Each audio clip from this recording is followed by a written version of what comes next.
আচ্ছা বলো তো, রেলওয়ে এনটিপিসি এবং রেলওয়ে গ্রুপ ডি এদের মধ্যে কোন এক্সামটা ইজি টু ক্র্যাক? তো তুমি অবশ্যই বলবে স্যার এটা সোজা প্রশ্ন, railway group D easy to crack তুলনামূলকভাবে। এবার ভেবে দেখো কেন। কারণ এনটিপিসি লেভেল 2, 3, 4, 5 এর পরীক্ষা রেলওয়ের, এবং গ্রুপ ডি পরীক্ষা লেভেল 1 এর জব। কিন্তু এখানে বিশেষ পার্থক্য নেই, এমন নয় যে রেলওয়ে গ্রুপ ডির প্রশ্নপত্র ইজি থাকে না, ইজি বলে কিছু হয় না। ঠিক, প্রশ্নপত্র স্ট্যান্ডার্ড থাকে।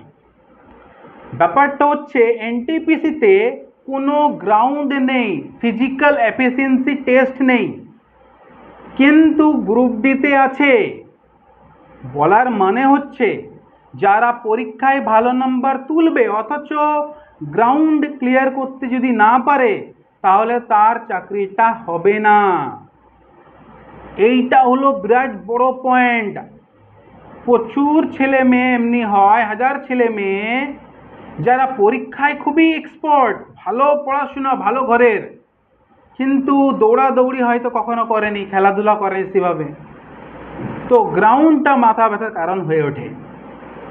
ওই জন্য আমি বলবো যাদের এনটিপিসি পরীক্ষা খারাপ হয়েছে কিন্তু চাইছো একটা চাকরি পেতে, তারা আজ থেকে মন দিয়ে পড়াশোনা শুরু করো এবং সপ্তাহে 3 থেকে 4 দিন গ্রাউন্ডে গিয়ে হালকা জগিং শুরু করো এখন থেকেই। তাহলে মন মেজাজও ভালো থাকবে আর পড়াশোনা করতে ইচ্ছেও যাবে। সঠিক সময়ে খাওয়া দাওয়া করবে, প্রচুর জল খাবে, রাত্রে 5 থেকে 7 ঘন্টা ঘুমাবে, 5 থেকে 7 ঘন্টা, 5-এর কম নয়, 7-এর বেশি নয় ঘুমাবে। আর যত পারো তত বেশি পরিশ্রম করে পড়াশুনো করো, ইচ অ্যান্ড এভরি সাবজেক্ট। 70টা দিন এখনো বাকি আছে।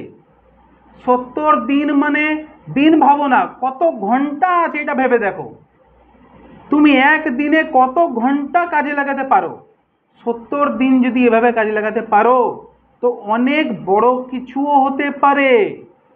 তবে হ্যাঁ, একটাই কাজে মনোযোগ দিবে, আর কিচ্ছু না, নো ডিস্ট্রাকশন, অনলি কিভাবে আমি আমার এই জবটা পেতে পারি, এই সুযোগটা হাতছাড়া করো না ভাই। ঠিক আছে, নিজেকে ফিজিক্যালি ফিট রাখার চেষ্টা করো আর দমতক পড়াশুনো করো। জয় হিন্দ, জয় ভারত।